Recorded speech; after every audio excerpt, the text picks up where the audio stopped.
Hello সবাইকে, অনেক দিন পরে নিয়ে আসলাম মিনি ব্লগ। অনেক দিন বানানো হয় না, তো ব্লগটা ছিল আমার বাপের বাড়ি গেছিলাম।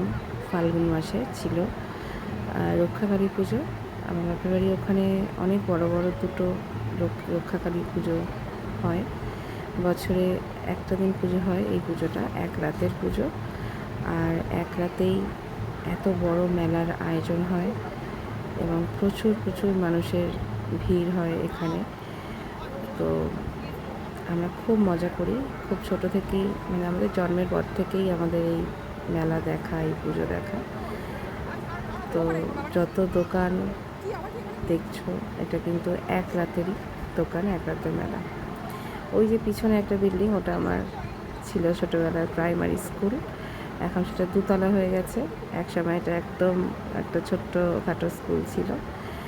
আর এদিকে আমার মা আর এই বোনের হাজব্যান্ড, মেয়ে। আমার হাজব্যান্ড আমার মাকে টেনে টেনে নিয়ে গেছে ব্যাগ কিনে দেবে বলে।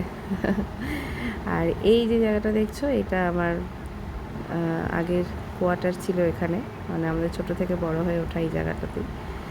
এখানে কোয়ার্টার ছিল, সেগুলো সবই ভাঙা পড়েছে। এই গাছের কাছেই কোয়ার্টার ছিল। এইসব আমাদের অনেক স্মৃতিমধুর জায়গা। আমাদের জন্ম এখানে, কর্ম এখানে, বিয়ে, সব কিছুই। এটা একটা সরকারি এরিয়া ছিল এক সময়, এখনও সরকারিই আছে, তবে ওখানে বছরে একটা দিন মেলা হয়। আমার বোনের মেয়ে আর আমার ছেলে, বোনের দুটো মেয়ে, আমার ছেলে দেখো এই যে মিকি মাউস চড়ছে। প্রচণ্ড ঘেমে গেছে, প্রচণ্ড দুষ্টুমি করেছে। এই জায়গাটা আমাদের অনেক একটা আনন্দের জায়গা। আর এই যে দেখছো এই মাকে, এটা আমার সেই পুরনো বাড়ি যেটা বললাম, ওখানেই মাঠে। এটা মন্দির, দুটো মন্দির দেখাচ্ছি। আগে একটা মন্দির দেখিয়েছি, এখন এটা দেখাচ্ছি। এই মন্দিরটাও আমার মানে জন্মের পর থেকেই এখানে দেখা। যখন মাকে তৈরি করা হয় 1 সপ্তাহ 10 দিন আগের থেকে, আমরা তো এসে এসে দাঁড়িয়ে দাঁড়িয়ে দেখতাম। এই স্মৃতিগুলো খুব মনে পড়ে, খুব, যে কি সুন্দর আমাদের সময়টা কেটেছিল এখানে। সারাটা জীবন আমরা এখানেই কাটিয়ে, আর খুব অপেক্ষা করতাম যে কবে পুজো হবে, কবে আবার মাকে তৈরি করা হবে মাটি দিয়ে। খুব ভালো লাগতো দেখতে।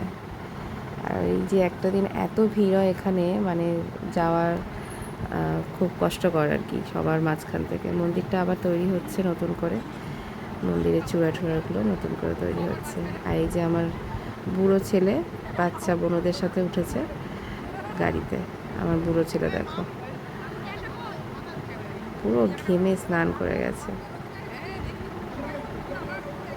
এই সেই জায়গা, এখন আর কিছুই চেনা যায় না, সব যেন ধুধু মরুভূমি হয়ে গেছে। কত পুরনো স্মৃতি জড়িয়ে থাকে এইসব জায়গার সাথে। হঠাৎ করে যাওয়া, কোনো প্ল্যানিং ছিল না যে অ্যাটেন্ড করতে পারবো। যেতে পারতাম, খুব খুশি হতাম। তো হঠাৎ করে সত্যি জানি না কীভাবে সময় হয়ে গেল, আর মাও ঠিক কাছে মাকে দর্শন করার জন্য যেতে পেরেছিলাম। আলাদাই একটা শান্তি। কেমন লাগলো ভিডিওটা অবশ্যই কমেন্ট করো সবাই।